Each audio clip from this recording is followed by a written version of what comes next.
Olá, seja muito bem-vindo, muito bem-vinda. Estamos hoje iniciando o estudo do capítulo 8 do nosso livro A Fé Explicada, aqui no Clube de Leitura Verbo. Eu sou o Fernando Klein, seja muito bem-vindo mais uma vez. Então, iniciamos esse capítulo hoje, que é muito bacana, fala sobre a parte histórica, como é que era no tempo de Jesus, e eu vou ler e vou comentar um pouco para você, não tudo, porque o capítulo ele é bem extenso, mas dá para a gente ter uma ideia do que o Léo 13 quer nos passar através dessa ideia de redenção. Então, há 2000 anos, os imperadores romanos conseguiram o que muitos povos já tentaram realizar. Com efeito, os exércitos de Roma conquistaram o mundo inteiro, embora fosse um mundo muito mais reduzido do que o conhecemos hoje. Compreendia os países conhecidos do sul da Europa, do norte da África e do ocidente da Ásia. Roma tinha a mão menos pesada com os países satélites que muitos impérios posteriores com os seus. Enquanto se portavam bem e pagavam seus impostos a Roma, quase não eram incomodados. Esta era a situação da Palestina nos tempos de Jesus Cristo. Roma era o chefe supremo, mas os judeus tinham seu próprio rei, Herodes, e eram governados pelo próprio parlamento ou conselho chamado Sinédrio. Não tinham partidos políticos como hoje, mas algo muito parecido, que era composto pelos sacerdotes judeus, os fariseus, que eram os nobres, e os escribas, que eram os homens das leis. Eram conhecidos como os políticos aproveitadores. Para você ver que não é de hoje, que a classe política tem estes estigmas, estes pensamentos a respeito dela. A classe de políticos aproveitadores. Tinham empregos cômodos e agradáveis e enchiam os bolsos à custa do povo. Assim, andavam as coisas na Judeia e na Galileia quando Jesus percorria os seus caminhos e atalhos pregando a mensagem. Então, dá para ver que não mudou muito, A coisa não é de hoje que vem, é sempre uma classe dominante, extorquindo e se abusando dos mais desfavorecidos. Jesus falava do reino de Deus que vinha estabelecer. Muitos de seus ouvintes, tomando as suas palavras literalmente, pensavam em termos de um reino político em vez de espiritual. Isso aqui você vai sentir nos próprios apóstolos. Os próprios apóstolos que estavam seguindo Jesus, eles tinham dificuldade de entender que o reino que Jesus falava era um reino espiritual. Eles se questionavam entre eles e tem uma passagem em que eles perguntam, quando você estabelecer seu reino, arruma um lugar para mim lá, de governador, um lugar bacana lá para mim. Aqui e ali falavam de fazer Jesus o seu rei, um rei que expulsaria os odiados romanos. Tudo isso chegou ao conhecimento dos sacerdotes, escribas, fariseus. Esses homens corrompidos começaram a temer que o povo pudesse arrebatar-lhes suas cômodas e lucrativas posições. Este temor converteu-se em ódio exacerbado quando Jesus os condenou publicamente pela sua avareza, hipocrisia e dureza de coração. O Catecismo da Igreja Católica explica que desde o início do ministério público de Jesus, fariseus e adeptos de Herodes, como sacerdotes e escribas, se mancomunaram para matá-lo, em virtude de certos atos por ele praticados. Perdão dos pecados, curas em dia de sábado, interpretação original dos preceitos de pureza da lei, familiaridade com os publicanos e os pecadores públicos, Jesus pareceu a alguns mal intencionados até suspeito de possessão demoníaca. Foi acusado de blasfemo e de falso profeta, crimes religiosos que a lei punia com a pena de morte.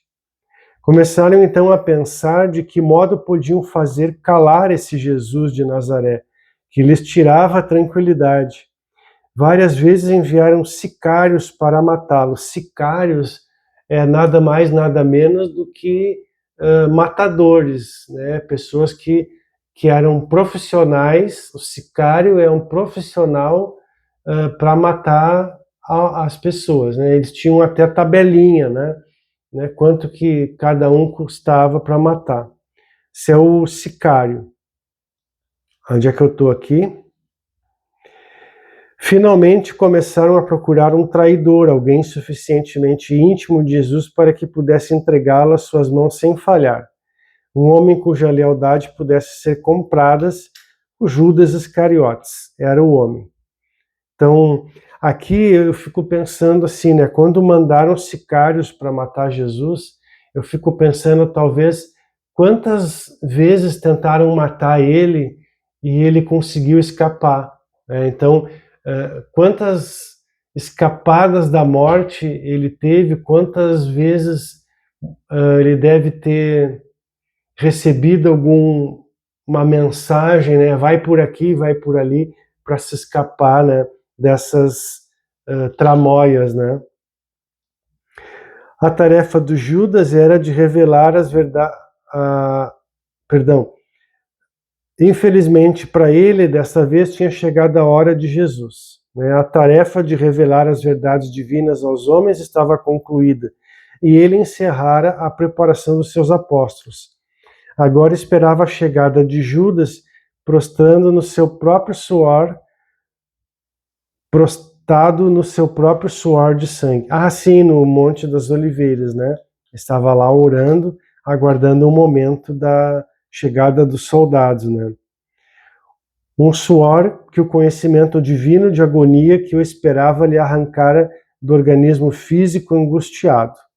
Então aqui alguns médicos falam que é muito raro, né, esse suar sangue, mas que é possível, mas que a pessoa tem que se expor a um estresse muito, muito grande.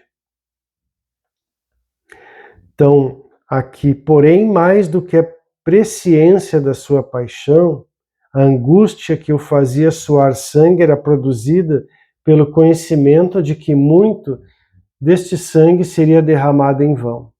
No horto de Getsemane, Jesus concedeu à sua natureza humana que provasse e conhecesse, como só Deus pode, a infinita maldade do pecado e todo o seu tremendo horror. Judas chega e os inimigos de Jesus levam-no ao julgamento que havia de ser uma paródia da justiça. A sentença de morte já tinha sido encerrada pelo Sinédrio, antes mesmo de certas testemunhas subornadas e contraditórias terem prestado as declarações.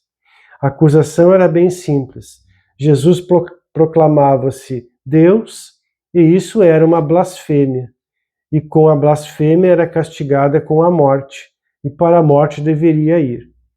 Do Sinédrio seria conduzido a Pôncio Pilatos, o governador romano, que devia confirmar a sentença, já que não se permitia às nações subjugadas ditarem uma sentença capital. Só Roma que podia tirar a vida de um homem.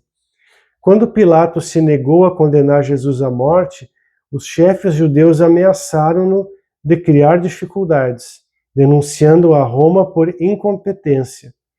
Após algumas vãs tentativas de aplacar a sede de sangue da população, o pusilânime Pilatos sucumbiu à chantagem, começou por permitir que açoitassem brutalmente Jesus e o coroassem de espinhos. Meditamos nesses acontecimentos ao recitarmos os mistérios dolorosos do terço e ao fazermos a via sacra. Agora estamos na época da quaresma, né? nas sextas-feiras, geralmente, as paróquias fazem a Via Sacra, para relembrar neste momento.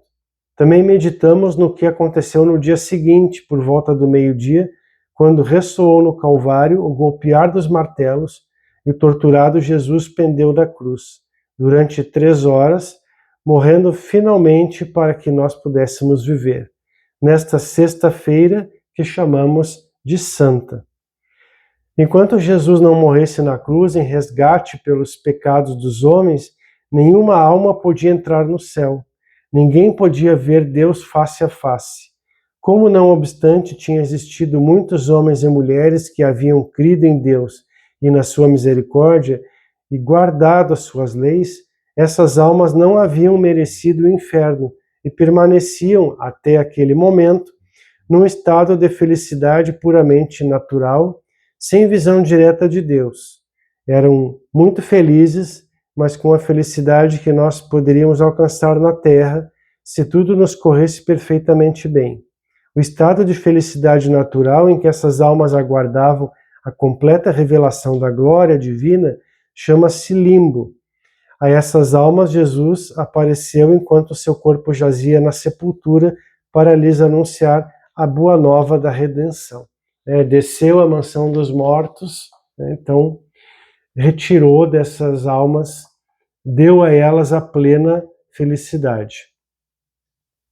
Aí aqui na próxima página 82, fala o que está no catecismo, né? A morada dos mortos a que Cristo morto desceu é chamada pela Escritura de Sheol ou Hades, os infernos, visto que o que lá se encontravam estavam privados da visão de Deus. Este era, com efeito, o estado de todos os mortos, maus ou justos, que estavam à espera do Redentor. O que não significa que a sorte deles fosse idêntica, como Jesus mostra na parábola do pobre Lázaro recebido no seio de Abraão. Ah, sim, né? Lázaro, me dá um pouco de água, né? Que o rico pedia para o pobre, né? Que o pobre estava no bom e o rico estava no fogo, né? Essa passagem está em Lucas 16, 22 a 26. Você pode dar uma olhada lá depois para entender bem direitinho. Foram precisamente essas almas santas que esperavam o seu libertador no seio de Abraão, que Jesus libertou ao descer aos infernos. Jesus não desceu aos infernos para ali liberar os condenados, nem para abolir o inferno da condenação, mas para libertar os justos que o haviam precedido. Com a morte de Jesus foi real, foi a sua alma que apareceu no limbo. O seu corpo inerte, do qual a alma se havia separado, jazia no sepulcro. Durante todo este tempo, no entanto, a sua pessoa divina permanecia unida tanto à alma quanto ao corpo, disposta a reuni-los de novo no terceiro dia. Segundo havia prometido, né, Jesus estava sempre falando que ele iria ressuscitar, dando ideias, dando deixas, né, destrua esse templo, em 3 dias ele será reerguido. Jesus ressuscitou dentre os mortos ao terceiro dia. Havia prometido também que retornaria à vida pelo seu próprio poder, não pelo de outro. Com este milagre, daria a prova indiscutível e concludente de que era Deus. O relato da ressurreição, acontecimento que celebramos no domingo de Páscoa, é sobejamente conhecido. A cega obstinação dos chefes judeus imaginava derrotar os planos de Deus, colocando seus guardas junto ao seu sepulcro. Olha que interessante essa parte agora aqui. O que acontecia? Os grandes, né, os políticos da época, diziam assim, ele sempre anunciou que vai ressuscitar, porque ele já deve ter combinado com os seus discípulos de irem lá e roubar o corpo dele para dizer que ele ressuscitou. Então, o que eles fizeram, né, a guarda romana? Eles lacraram o sepulcro e colocaram guardas para proteger para que eles não tivessem chance de ir lá tirar o corpo. Essa era a ideia, né, dos políticos. Porém, né, sabemos do estupor que se apossou dos guardas nessa madrugada e como rolou a pedra que fechava a entrada do sepulcro quando Jesus saiu. Jesus ressuscitou dentre os mortos com o corpo glorificado, idêntico ao que teremos quando ressuscitarmos. Era um corpo espiritualizado, livre das limitações impostas pelo mundo físico. Era e é um corpo que não pode sofrer ou morrer, um corpo que irradiava luminosidade e a beleza de uma alma unida a Deus. É uma força nuclear, né, comparada a uma fissão nuclear, para poder ter gravado no santo sudário aquelas impressões. Um corpo que a matéria não podia interceptar, podendo passar através das paredes como se não existissem. Um corpo que não precisa caminhar com passos laboriosos, mas que podia deslocar-se de um lugar para outro com a velocidade do pensamento. Um corpo livre de necessidades orgânicas como comer, beber ou dormir. Jesus ressuscitado estabelece com seus discípulos relações diretas, em que estes o apalpam e com ele comem. Convida-os a verificar que o corpo ressuscitado com o qual se lhes apresenta é o mesmo que foi martirizado e crucificado, pois ainda traz as marcas da sua paixão. Contudo, este corpo autêntico e real possui ao mesmo tempo as propriedades novas de um corpo glorioso. Já não está situado no espaço e no tempo, antes pode, por sua vontade, tornar-se presente onde e quando quiser, pois a sua humanidade não pode mais ficar presa à terra e já pertence exclusivamente ao domínio divino do Pai. Também por este motivo, Jesus ressuscitado é soberanamente livre de aparecer como quiser, sob a aparência de um jardineiro ou de outra forma, diferentes das que eram familiares aos discípulos, e isso para despertar-lhes a fé. Você pode conferir no número 645 aí do seu catecismo. É tão interessante, tão profundo tudo isso aqui que não dá nem muito o que comentar, porque é preciso ler mesmo, porque cada frase após a outra é importante. Mas continue comigo. Ao ressuscitar dentre os mortos, Jesus não subiu imediatamente ao céu, como seríamos levados a pensar. Se o tivesse feito, céticos que não acreditassem na sua ressurreição e que ainda estão entre nós, teriam sido mais difíceis de convencer. Foi em parte por este motivo que Jesus decidiu permanecer 40 dias na terra. Durante este tempo, apareceu a Maria Madalena, aos discípulos ao caminho de Emaús e várias vezes aos seus apóstolos. Podemos assegurar que houve mais aparições além das mencionadas dos evangelhos. A pessoa, a sua Santíssima Mãe, certamente, as multidões, São Paulo menciona uma delas em que havia mais de 500 pessoas presentes. Ninguém jamais poderá perguntar com sinceridade como sabemos que ressuscitou, quem ouviu. Diante desses testemunhos, é impossível interpretar a ressurreição de Cristo fora da ordem física e não reconhecê-la como um fato histórico. Os fatos mostram que a fé dos discípulos foi submetida à prova radical da paixão e morte da cruz do seu mestre, anunciada antecipadamente por ele. O abalo provocado pela paixão foi tão grande que os discípulos, pelo menos alguns deles, não creram de imediato na notícia da ressurreição. Longe de nos apresentar uma comunidade tomada de exaltação mística, os evangelhos apresentam-nos os discípulos abatidos, com o rosto sombrio, assustados. Por isso não acreditaram nas santas mulheres que voltaram do sepulcro, e as palavras delas pareciam um desvario.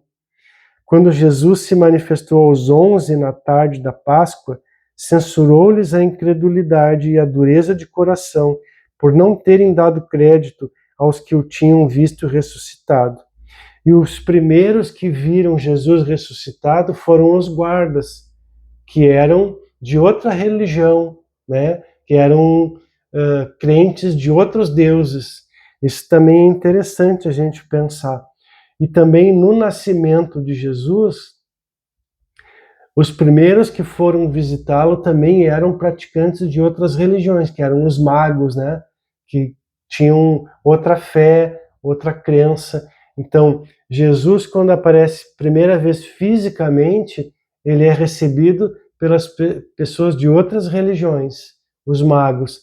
Quando ele aparece a primeira vez refulgente, né? Transfigurado em corpo divino, de luz, ele também é visto primeiramente pelos soldados romanos que eram de outras religiões, professavam outra fé e acreditavam em outros deuses.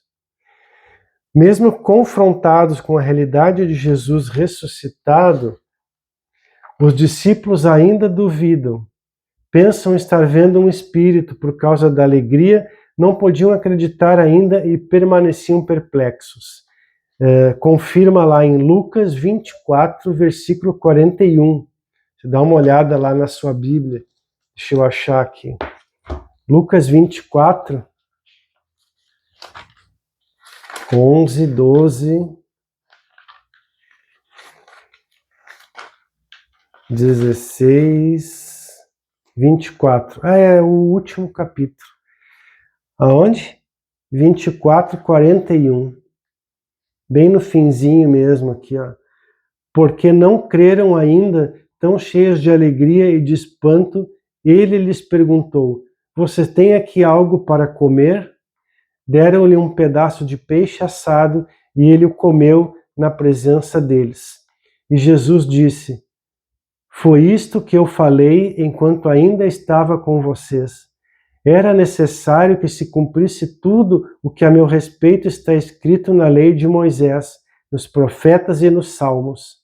Então, abriu-lhes o entendimento para que pudessem compreender as Escrituras.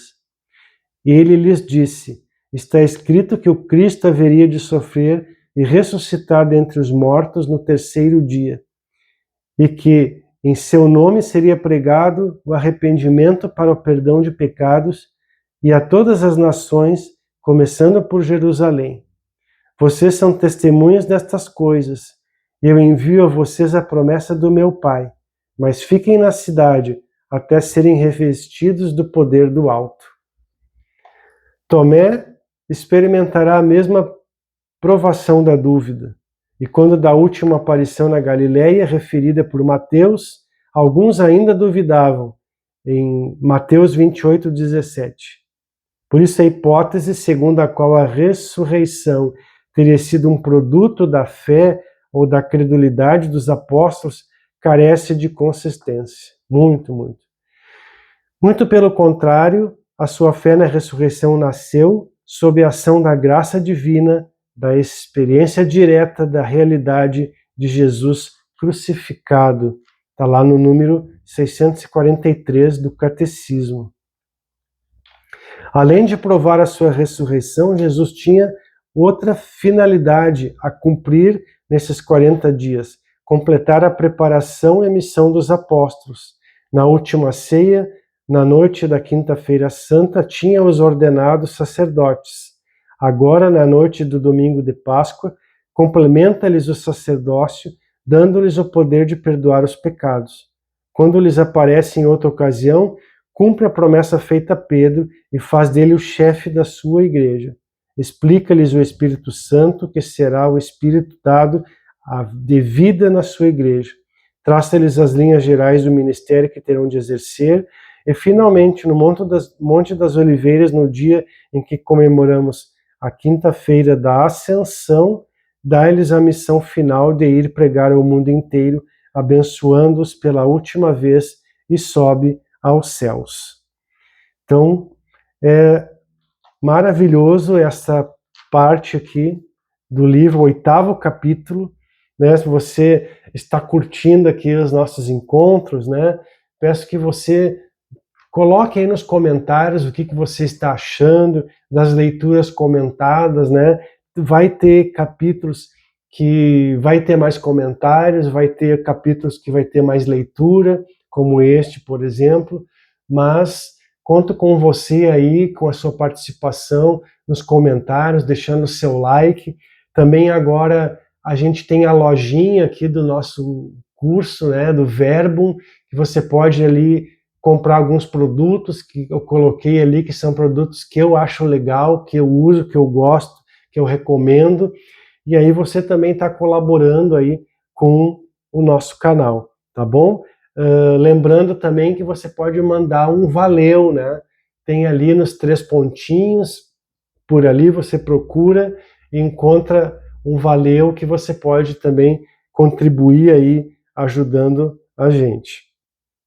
Então, Jesus, né, sobe aos céus, está sentado à direita de Deus Pai, sendo Ele mesmo Deus, e igual ao Pai em tudo, como o homem está mais perto de Deus do que todos os santos, pela sua união com Deus Pai, e detém a suprema autoridade como Rei de todas as criaturas. A semelhança dos raios de luz que se concentram numa lente, assim toda a criação converge para Ele. É dele, desde que assumiu como própria a nossa natureza humana. Por meio da sua igreja, é ele que rege todas as questões espirituais e mesmo em matérias puramente civis ou temporais, a sua vontade, a sua lei têm a primazia. E o seu título de governante supremo dos homens está duplamente ganho por tê-los redimido e resgatado com seu precioso sangue. A partir de agora, Cristo está sentado à direita do Pai.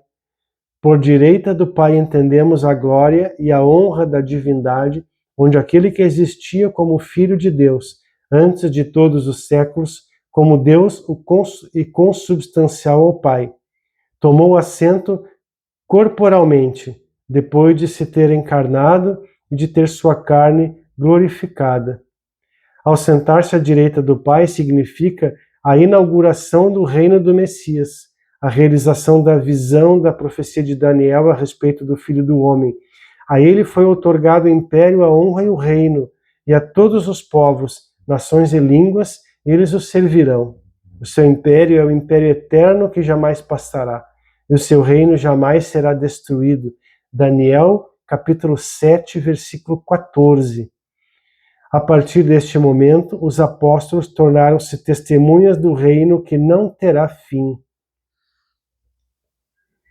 Depois da sua ascensão ao Pai, a próxima vez em que aparecerá a humanidade será no dia do fim do mundo. Veio uma vez no desamparo de Belém, no final dos tempos virá em gloriosa majestade para julgar o mundo que seu Pai lhe deu e que ele mesmo comprou por tão grande preço. Virá julgar os vivos e os mortos, conforme o número 679 ali do nosso catecismo. Então, agradeço aí a sua participação, você participar aqui dessa leitura, né? Hoje, no nosso espaço aqui, eu estou no espaço dos atendimentos, né? Que eu faço aos sábados pela manhã. E logo mais à tarde teremos também um curso no auditório aqui sobre filosofia e teologia. Muito obrigado, valeu mesmo. Próximo capítulo agora, esteja atento ao capítulo número 9, o Espírito Santo e a Graça. Opa, esse capítulo promete, né? Falar do Espírito Santo, que é tão pouco falado, né? Se você se perguntar o que é o Espírito Santo, como que ele age, como que ele... a gente tem dificuldade de entendimento sobre o Espírito Santo, porque se fala pouco, né? A disciplina é pneumatologia, o estudo do Espírito Santo. Então nos vemos em breve, agora no nosso próximo capítulo 9. Mais uma vez, muito obrigado, conto aí com o seu apoio, né, com o seu prestígio aí no nosso trabalho e com o seu comentário, o que você está achando, com dicas, com ideias, enfim. Um grande abraço e que Deus lhe abençoe.